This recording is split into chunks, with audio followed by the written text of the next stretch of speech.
असद साहब जब कदम रखते हैं कहीं भी तो एक नारा लगता है, देखो देखो शेर आया शेर आया। लेकिन जिस तरीके से बिहार के अंदर देखा गया कि तेजस्वी यादव जैसे ही कदम रखते हैं उस महफिल में बोला जाता है, देखो देखो चोर आया।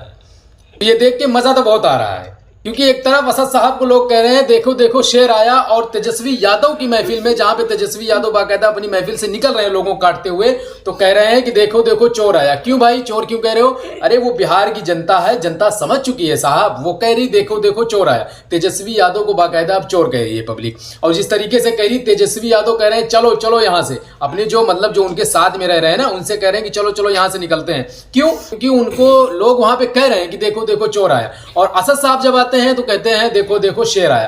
तो जाहिर सी बात है, आपको भी मालूम होगा चोर और शेर में क्या फर्क होता है। तो इस तरीके से बिहार की जो जनता है बाकायदा अपनी मोहब्बताना अंदाज में ये बात बता रही है कि किसके साथ हमें क्या करना है और किसके लिए कौन सा नारा ज्यादा जरूरी रहेगा। तो जिस तरीके से बिहार की जनता कर रही है, इंशाल्लाह MIM पार्टी कामयाब होती हुई नजर आएगी। और मेरे भाइयों, आप लोग अगर जिस तरीके का नारा दे रहे हैं तो इसको साबित करके भी दिखाएं और मजलिस को बाकायदा आप कामयाबी पर भी जरूर पहुंचाएं। जी हाँ।